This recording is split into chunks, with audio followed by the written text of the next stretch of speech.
Le petit Dominique était la joie de sa famille. Le soir, quand le père revenait à la maison, brisé sous le poids des lourds fardeaux de la journée, lorsqu'il voyait son petit Dominique qui l'attendait devant la porte, il se sentait plein de courage pour affronter la lutte pour le pain de chaque jour. Famille chrétienne, famille unie par les liens sacrés du mariage. Les veillées familiales étaient pleines de paix et de joie. Maman m'a dit de prier Jésus pour qu'il ne te laisse plus tomber malade, papa. Avant les repas, on n'oubliait jamais la prière. Bénissez, Seigneur, le repas que nous allons prendre pour réparer nos forces afin de mieux vous servir. Et Père et Mère Savio, rendez grâce à Dieu qui leur avait donné cet enfant merveilleux, Dominique Savio, sourire de leur existence.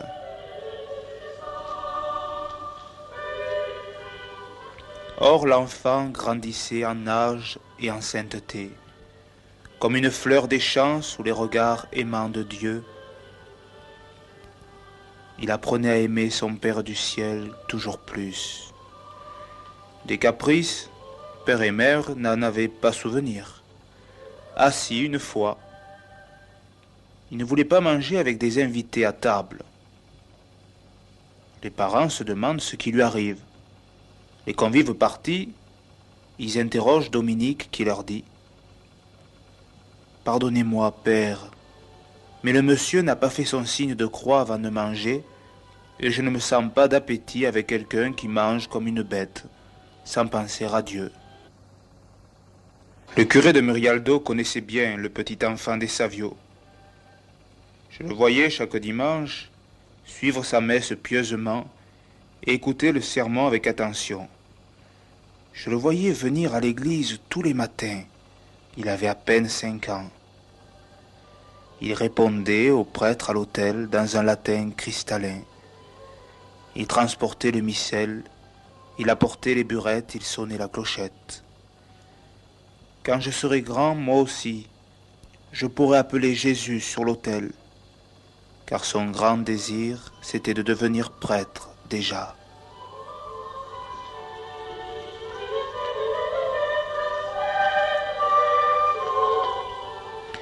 Mais un grand désir aussi le pressait, c'était de recevoir Jésus dans l'Eucharistie. Or, à cette époque, on ne communiait pas avant 11 ans ou 12 ans, et lui n'en avait que 7. Tant pis, le curé de Murialdo se décida à envoyer Dominique à la Sainte Communion plutôt que prévu à cause de sa précocité.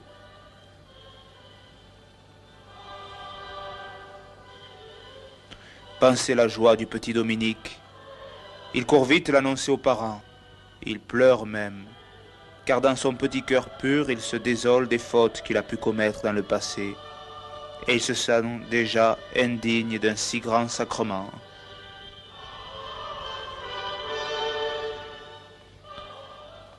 « 1849, dimanche de Pâques. Les cloches sonnent à pleine volée. C'est le grand jour. C'est le jour de la première communion. Dominique fixe des yeux l'hostie immaculée. Rien ne peut le distraire. Il n'appartient déjà plus à cette terre, son cœur est ailleurs.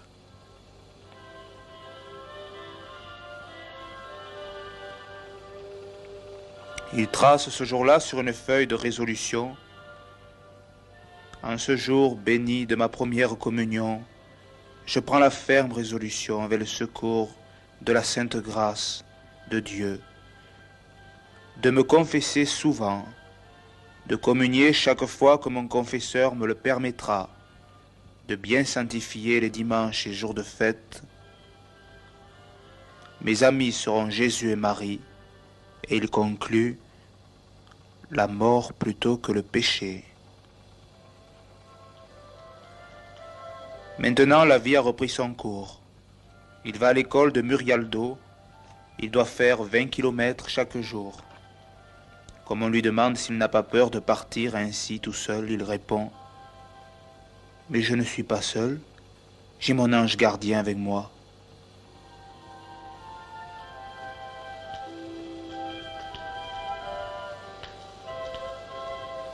C'est sur le chemin d'école qu'il fait sa première rencontre avec le péché laid. Ses petits compagnons l'invitent à se baigner dans la rivière. Dominique, confiant et sans malice, les suit. Mais il se rend vite compte que leur jeu n'est pas innocent. Le soir, il raconte tout à sa mère, qui lui dit de ne plus retourner, car il court grand danger de perdre son âme.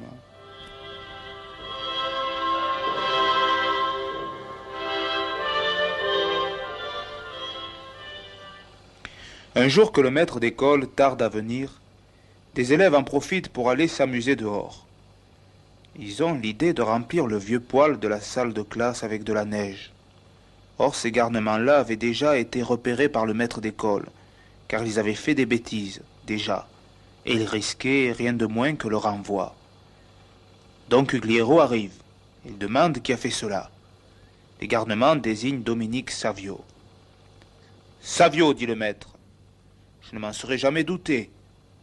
Et bien que ce soit la dernière fois, va au coin, à genoux. La prochaine fois, tu seras mis à la porte. »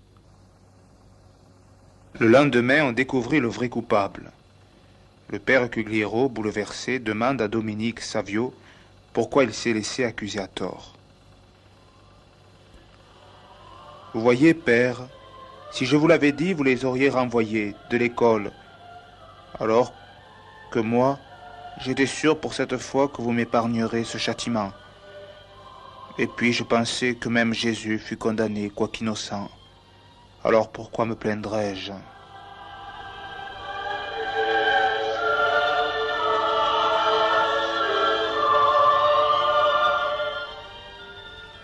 Donc Ugliero pense que Dieu a certainement des vues sur cet enfant.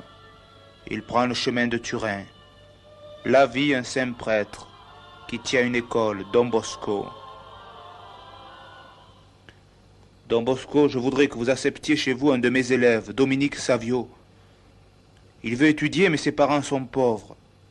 Prenez-le chez vous, je vous assure que personne ne surpasse en intelligence et en vertu. Bien, répond Don Bosco, amenez-le-moi. Entre ces deux géants de sainteté, la rencontre restera célèbre. Elle aura lieu le 2 octobre 1854. Don Bosco lui-même racontera la scène dans ses mémoires. C'était un grand matin. Je vis un jeune enfant avec son père qui s'approchait pour me parler. Il avait l'air joyeux. Je lui demandai comment il s'appelait. « Je suis Dominique Savio, je viens de Mondionio. » Je le pris à part et c'est là que je le découvris vraiment. C'était un enfant béni du Seigneur et je restai stupéfait. Je lui dis qu'il me paraissait fait d'une bonne étoffe et que cette étoffe servirait bien à faire un bel habit pour notre Seigneur. Dominique me répondit: « Si je suis fait d'une bonne étoffe, c'est vous qui êtes le tailleur. Prenez-moi avec vous et vous ferez ce bel habit. » Don Bosco l'accepta dans son collège.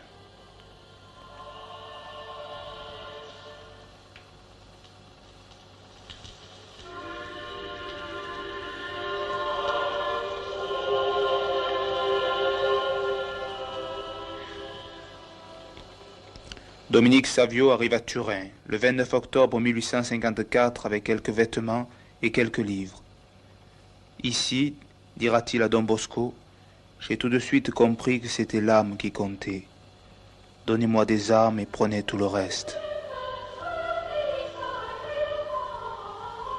Il fait connaissance de maman Marguerite, la mère de Don Bosco, une sainte femme qui reste longtemps éveillée la nuit pour repriser les habits des élèves les plus pauvres du collège. Elle fait aussi la cuisine, c'est la maman de tout le monde.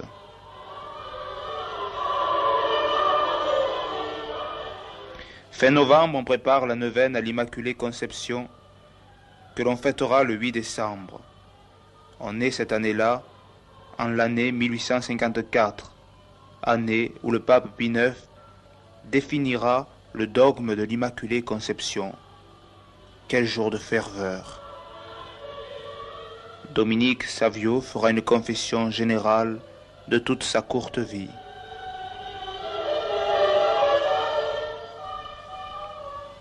Il fait à Don Bosco part de sa résolution de communier désormais tous les matins, de lutter énergiquement contre les péchés mortels et de prier beaucoup la Vierge Marie.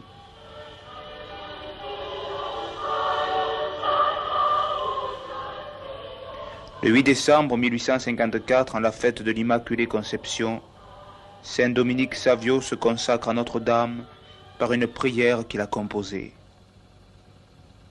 Marie, je vous donne mon cœur. Faites qu'il soit toujours vôtre. Jésus et Marie, par pitié, faites-moi plutôt mourir que commettre un seul péché mortel. Le soir de ce jour magnifique, la ville de Turin est tout illuminée.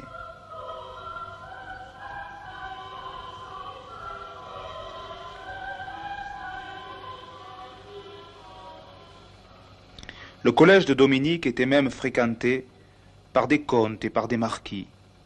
Ainsi, le fils des pauvres Savio s'asseyait à côté de ceux qui venaient chaque matin dans un splendide carrosse. Ce qui n'empêche pas le professeur Bonzanine de faire l'éloge du petit Dominique Savio en pleine classe et de le donner en exemple. Le comte de San Rufino avouera: chaque fois que je tournais les yeux vers Dominique en classe, je me sentais poussé à écouter plus volontiers les explications du professeur. Un jour, des camarades l'engagent à regarder un spectacle de saltimbanque plutôt que d'aller à l'école. Dominique répond: ma plus grande joie est l'accomplissement du devoir. Et si vous êtes mes amis, vous devez plutôt m'aider à l'accomplir. Un jour, ses amis se font si insistants que Dominique hésite. Mais soudain, il prend la résolution. Écoutez, les amis, j'ai mal fait en vous écoutant. Je retourne au collège. Faites-moi le plaisir, dorénavant, de ne plus m'inviter à faire de telles choses. Un jour, deux compagnons se disputent. Ils veulent régler la question à coups de pierre. Ils se dirigent vers un lieu retiré. Dominique les suit. Arrivé dans le lieu de la bagarre, il sort un crucifix.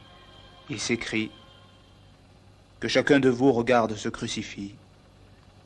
Maintenant, dites: Jésus-Christ, vous êtes mort en pardonnant à vos bourreaux, mais moi qui suis un pécheur, je veux vous offenser par cette vengeance.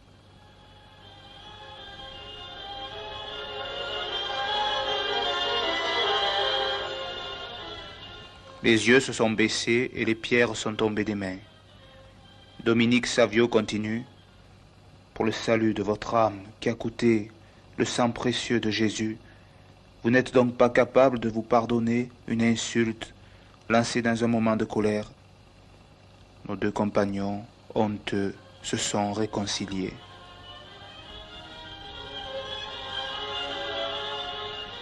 Les mois sont passés.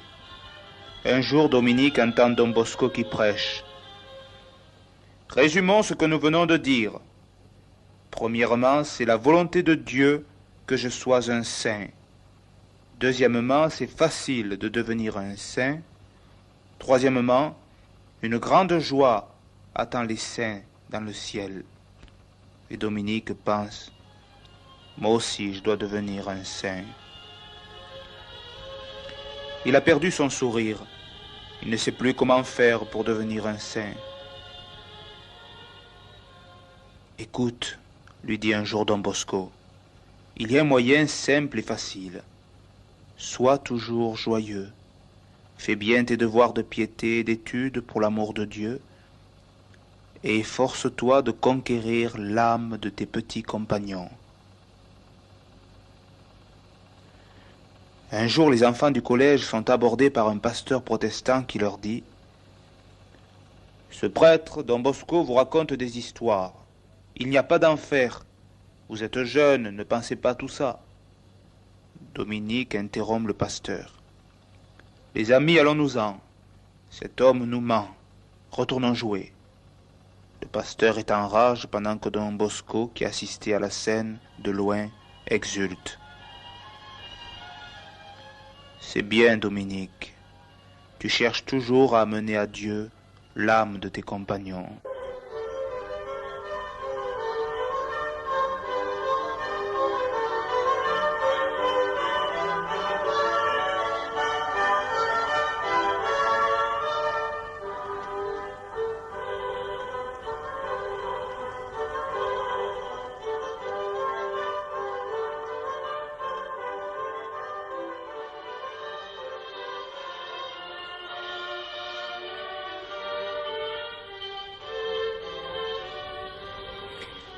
Saint Dominique Savio exhortait souvent ses petits compagnons à la confession. Il connaissait l'importance capitale du sacrement de pénitence dans la lutte contre le péché. Les rues de Turin, ces années 1855, n'étaient pas motorisées, mais des longues files de charrettes circulaient et les blasphèmes des charretiers allaient bon train. Dominique voudrait bien reprendre nos charretiers, mais la crainte de les enrager encore plus et de déclencher d'autres odieux blasphèmes le retiennent. Alors il contrecarre chaque fois en murmurant « Loué soit Jésus-Christ ». Un jour néanmoins, n'en pouvant plus, il finit par s'adresser gentiment au charretier stupéfait. « Pardon, pouvez-vous me faire une faveur, celle de ne plus blasphémer ?» Il s'entendait à d'autres jurons, mais à sa grande surprise, il vit le charretier lui sourire et lui demander pardon.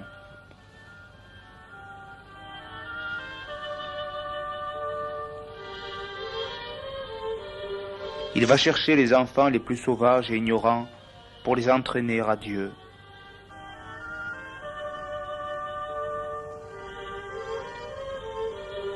Un jour du mois de mai, mois de Marie, il vend tous les livres qu'il a reçus comme prix au collège afin de faire un joli hôtel à Notre-Dame.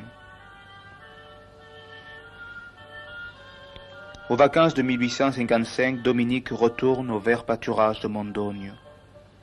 Là, il se souvient des paroles de Don Bosco avant le départ en vacances. Vos vacances ne doivent pas être les vendanges du diable, mais les récoltes du Seigneur. Dominique profite de ses vacances pour conduire les enfants du village à l'église. Septembre arrive, c'est la rentrée. Don Bosco voit arriver son Dominique, mais cela n'a pas l'air d'aller bien fort. Qu'y a-t-il, Dominique? Il y a que je veux devenir un saint, mais je n'y arrive pas. Il faut que je fasse très vite, car je sens qu'il me reste peu de temps.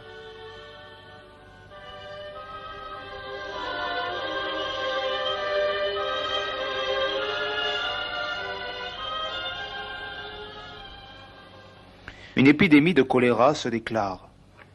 Dominique vole au secours des malades. Il va de ci, de là. Il n'a pas peur. Don Bosco lui a attaché au cou une médaille de la Vierge, avec elle il ne craint plus rien. Un jour il arrive dans une maison. « Monsieur, il y a un malade du choléra chez vous. » L'homme a beau nier, Dominique entre et il découvre dans un coin une pauvre vieille qui allait mourir désespérée. Vite on court chercher le prêtre, et la vieille dame meurt en paix avec l'espérance de voir Dieu.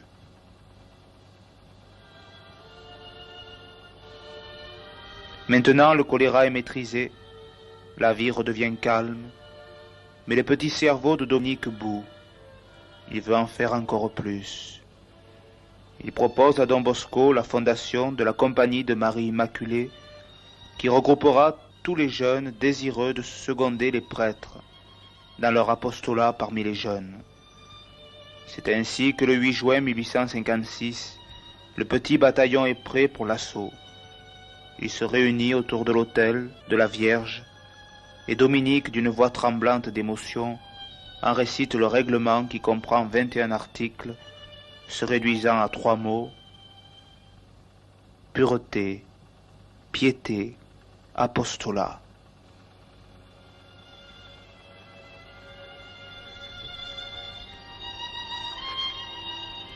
La cour du collège n'est plus ce qu'elle était. Quelque chose a changé. Qu'as-tu, Pierre? Tu n'es pas bien? Tu as l'air triste.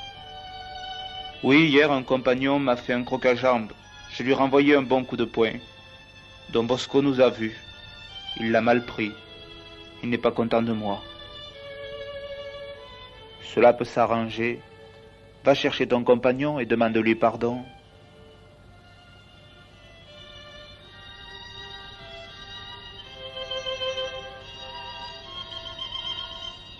La vigilance de Dominique s'exerce aussi sur les mauvaises lectures qui risquent de corrompre l'âme de ses compagnons.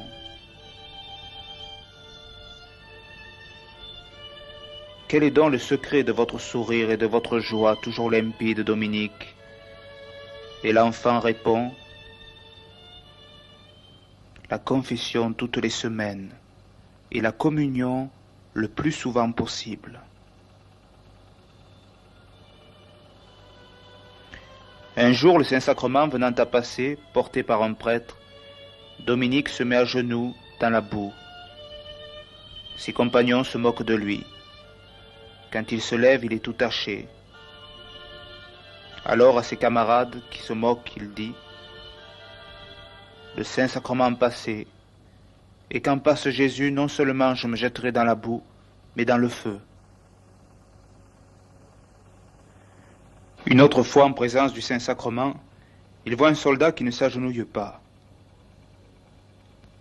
Il lui propose son mouchoir. Le soldat, confus, mettra le genou à terre.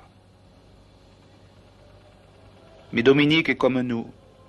Il n'est pas un pur esprit, il connaît nos tentations. Désirant que son corps soit un temple saint où habite la Sainte Trinité, il décide de le vaincre par la mortification. Don Bosco le reprend un jour parce qu'il le surprend à dormir avec une seule couverture. Il lui demande de ne jamais faire de pénitence sans sa permission parce qu'il risque une pneumonie.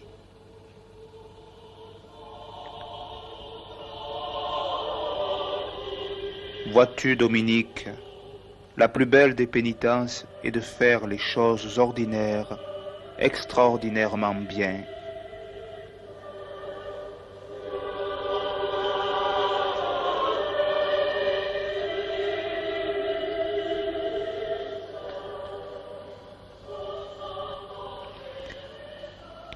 Dans la rue, par pénitence, il ne portait pas les yeux sur les spectacles du monde, voulant les conserver purs pour regarder le visage de la Vierge Marie au ciel. Comment, Dominique, peux-tu manger ce pain moisi? Mais pourquoi faire tant de pénitence? Lui demande un jour Paul, son compagnon. Ce pain est un grand don de Dieu, répond Dominique. Quant aux pénitences, chacun fait ce qu'il peut. Si on ne peut faire de grandes choses pour le Seigneur, qu'on en fasse des petites.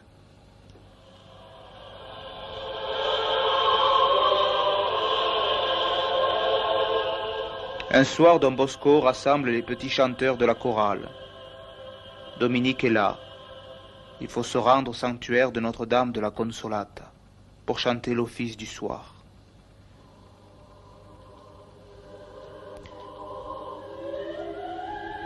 Dominique, ce soir-là, eut même un chant à interpréter seul.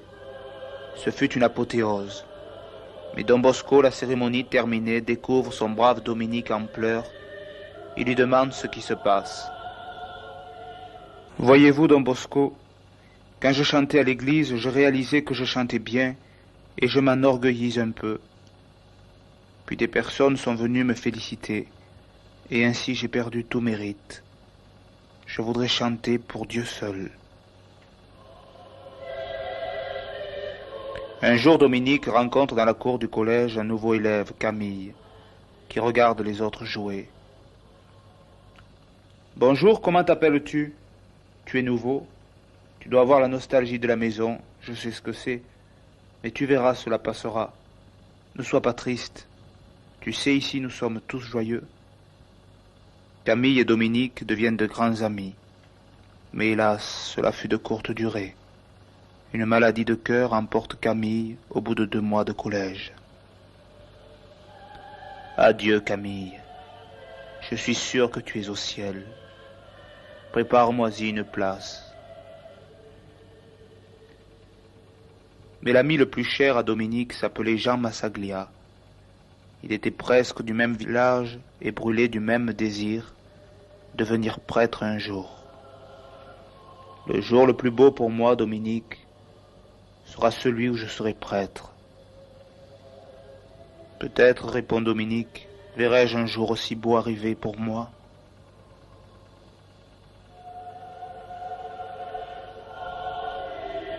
Mais l'hiver suivant, Massaglia fut saisi d'une grave maladie. Lui aussi s'envola au paradis. Et Dominique pensa, Camille, Massaglia, maintenant je sens que cela va être mon tour. J'irai bientôt vous rejoindre, mes chers compagnons, dans l'immense bonheur du ciel.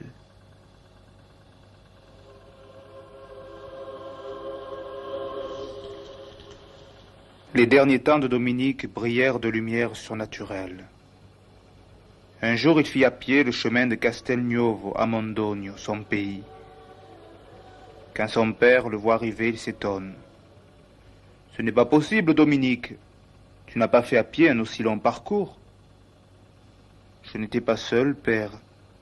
Une dame m'accompagnait. Et puis, quand je suis arrivé, elle a disparu. » Un jour, la maman de Dominique tombe malade. Elle attendait un enfant. Dominique apparaît à son chevet, l'embrasse, lui met autour du cou le scapulaire de Notre-Dame du Mont-Carmel, puis disparaît. Depuis cet instant, la maman cesse de souffrir, et quand la joie d'une nouvelle naissance vient égayer la famille, maman Savio se souvient du scapulaire que son fils lui a mis.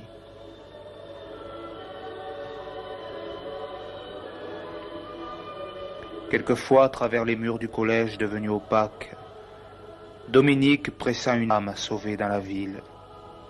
« Don Bosco, venez avec moi. Je crois qu'une âme nous appelle. » Et on voit à travers les rues de la ville le bon saint prêtre et son élève animés du même zèle pour le salut des âmes, guidés miraculeusement vers un moribond qui au moment de mourir demande pardon pour ses crimes.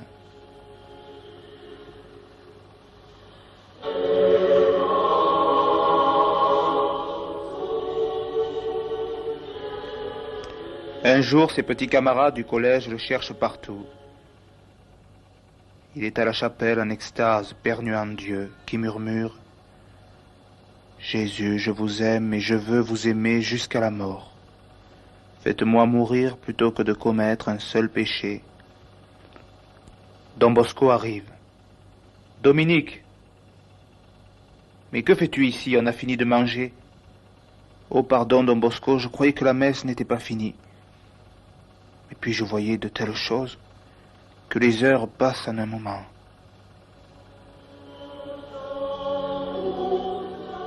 Un jour après la communion, Dominique a une vision. Il voit le pape de l'époque, Pie IX, un flambeau à la main, au milieu d'une foule immense. Et ce flambeau avançant, les nuées qui couvraient la foule se dissipaient. Il entendit alors une voix qui disait « Ce flambeau, c'est la religion catholique qui illuminera un jour l'Angleterre. »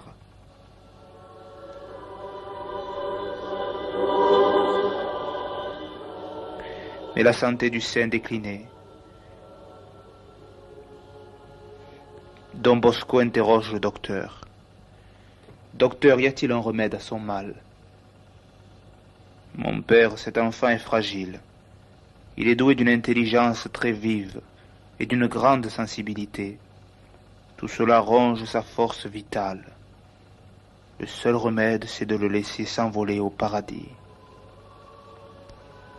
Don Bosco, brisé de douleur, doit conseiller à Dominique de retourner chez les siens afin de se refaire une santé au contact de l'air pur de la campagne. Dominique supplie. Mais non, Don Bosco, je suis bien ici. Laissez-moi au collège. Son père vient le chercher. Ce sont les derniers adieux de deux grands saints. Ils ne se verront qu'au ciel. J'aurais aimé finir mes jours ici, Don Bosco. Je n'aurais été qu'une charge pour peu de temps. Ne dites pas cela, mon enfant. Répond Don Bosco. Tu vas te rétablir et revenir parmi nous. Non, Don Bosco, je m'en vais pour ne plus jamais revenir.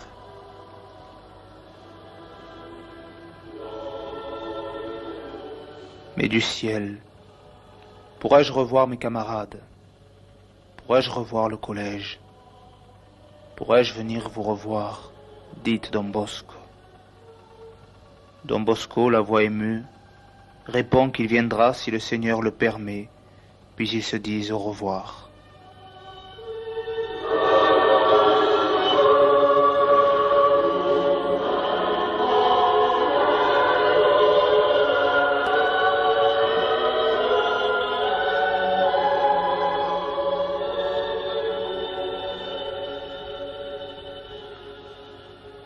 Chez lui, la maladie s'aggrave. Dominique dit à son père, « Allez chercher le prêtre. Je veux me confesser et recevoir la Sainte Communion. » Il comprenait que cela allait être la dernière communion de sa vie. Le soir, il demanda l'extrême-onction. On était le 9 mars 1857. Puis il dit, « Père, lisez-moi les prières de la bonne mort. » Le père de Dominique prit son vieux missel, et les yeux pleins de larmes, la voix secouée de sanglots, il se mit à lire les prières des agonisants. Miséricordieux Jésus, quand mon âme comparaîtra devant vous et verra pour la première fois la splendeur de votre majesté, ne la rejetez pas de votre présence, mais daignez l'accueillir dans l'embrasement amoureux de votre miséricorde, afin qu'elle chante éternellement vos louanges. Puis il entendit son fils Dominique qui disait, « Ah, que c'est beau, ce que je vois !» Ce furent ses dernières paroles.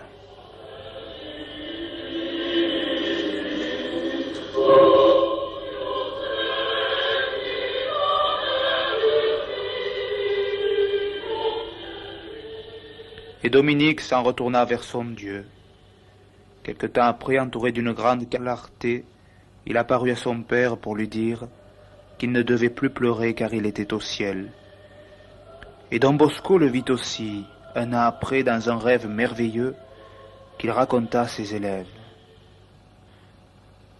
Dominique était beau comme un ange. Il était à la tête d'une multitude de jeunes gens. Un grand habit blanc lui tombait jusqu'aux pieds. Puis il me montra un magnifique bouquet de fleurs en me disant, « Présentez-les à nos élèves pour qu'ils puissent en offrir au Seigneur. Que tous en aient et que personne n'en soit privé. » Et Don Bosco d'ajouter, « Ah, si j'étais pape, je n'aurais aucune difficulté à déclarer saint notre Dominique Savio. » Et c'est ce qui se passa le 12 juin 1954. Le pape Pie XII proclama saint Dominique Savio.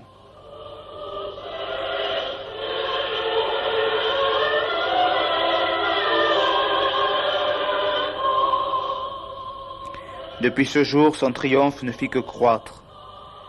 Et je suis sûr qu'aujourd'hui, du ciel, il doit sourire à voir tant de jeunes gens le prier, avec dans les mains un cahier, sur lequel eux aussi auront marqué leur résolution pour leur jour de leur première communion ou bien de leur communion solennelle. Me confesser souvent, communier chaque fois que mon confesseur me le permettra, bien sanctifier les dimanches et jours de fête, mes amis seront Jésus et Marie, la mort plutôt que le péché.